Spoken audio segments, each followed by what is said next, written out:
How are you, Bob?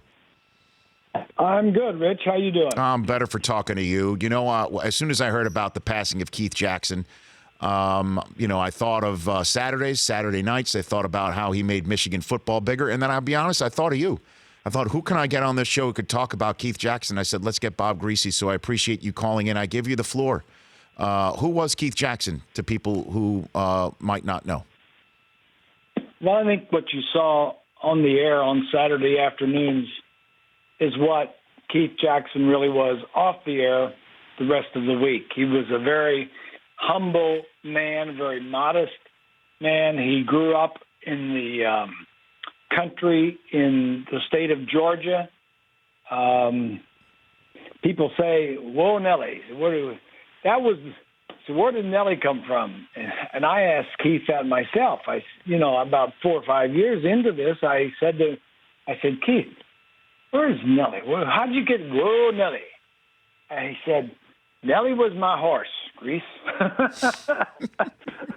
Back on the farm, he had a horse by the name of Nelly, and when he started broadcasting, when some big play would happen, that Nelly just came out with behind the whoa, and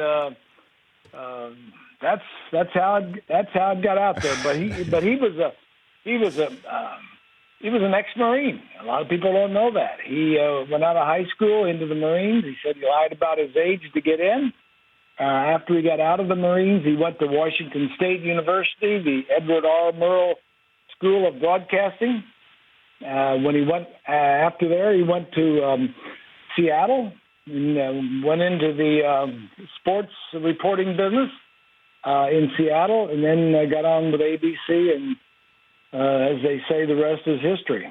And then part of that history of you calling games with him, Bob, was that day in the Rose Bowl where your son's playing for Michigan, and then his alma mater's out there on the field too. What was that broadcast like? All year, he'd been kind of laughing and smirking in the background while I answered all these questions about, calling a fair game and my son's playing and all this other stuff. And now the Rose Bowl game, his alma mater, Washington State's in the game, and all these questions are directed at him. Hey, Kieth, are you going to call a fair game and all that stuff? But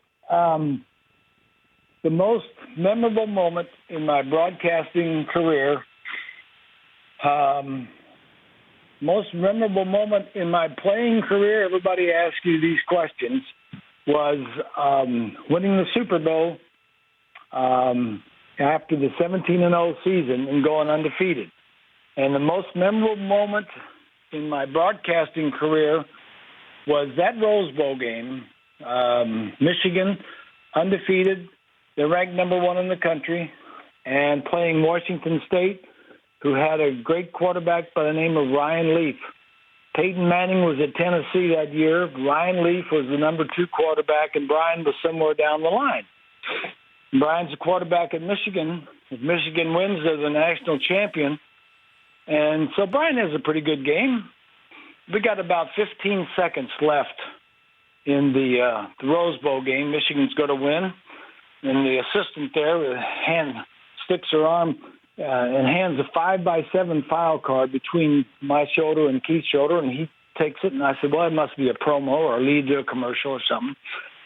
Kieth holds on to it for about 15 seconds, and then he says, "Oh, Nelly, you want to know who the MVP is? I'm standing right next to his proud daddy." I said, "Kieth, you better take it from here because I can't talk." Well, it's a good thing you had such an all-time great to your right who would definitely be able to handle that. Bob Griese here on the Rich Eisen Show.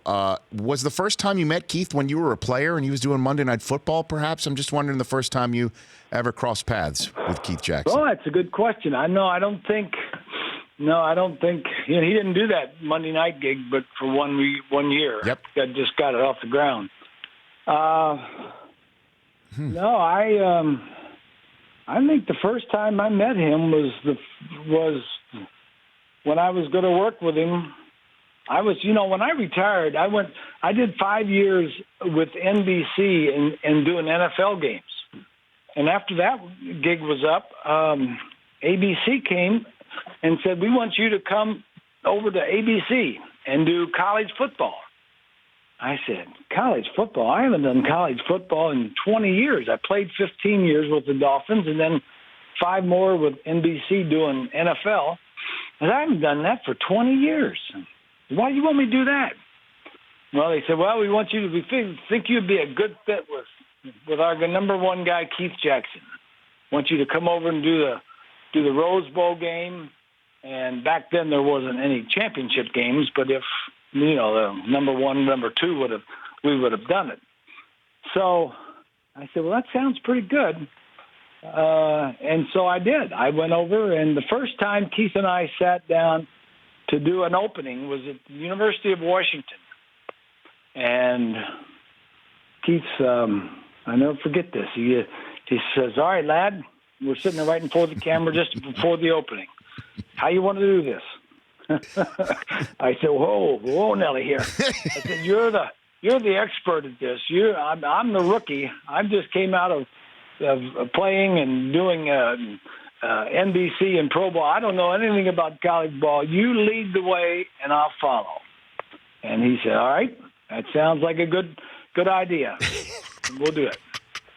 So that was my first time working with Kieth, and he was so humble, and so he just said, well, what do you want to do? How do you want to do this? I said, no. Well, I'll follow you. You take your lead. Yeah, you followed his lead for 13 seasons. So last couple for you, Bob Griese, here on the Rich Eisen Show. What was it like having dinner with him? It was a hoot. That's one of his words that hasn't been thrown out in the last few days. I haven't heard that. A hoot. It was a real hoot. Every Thursday night, games were on Saturday. We'd usually get there on Thursday and have dinner on Thursday night. And we'd either have by ourselves or with some of the crew would be with us. And there'd always be a bottle of red wine, at least one bottle, maybe a couple. And there'd be a little Kettle One going around. Oh, yeah. And Kieth was always the sweetest guy. I mean, we would either be 2 of us or 4 of us or 6 of us. And if anybody came by, and the other people in the restaurant would come by and want to talk to Kieth and want to get his autograph, he was just the most accommodating guy you'd ever want to meet. He never turned anybody down. I was there in I think it was in 1999. I think this was right when I got his acceptance speech when he received the gold medal from the College Football Hall of Fame. And one of the little excerpts from this thing I want to read to you. He signed a speech, a 2-page little speech, and gave it to me. I put it under glass, and I've got it on my wall here. Okay. And I want to just give you a part of it. Please. Okay. For nearly half a century, I have stood at the edge of your stage for the simple purpose of definition, never wanting to intrude, but rather enhance. I hope I have done that. I have certainly tried. That's the way Kieth was. He wanted to amplify, clarify, and don't intrude. I told Kieth one time, I said, Kieth, all this business about Nelly and Big Uglies. I said we could put that Whoa Nelly on a golf shirt or Big Uglies on a ball cap, and you could make some money selling those suckers, and people would love to have them. I said, nope, Griese. I said, I ain't going to do it. I said, it's about the kids. It's not about me. And that's the way he was. Never wanted to intrude, only to enhance. Bob, I cannot thank you enough for sharing those stories. And thank you for calling in and giving us a piece of what. He was a great man. He was a great guy. He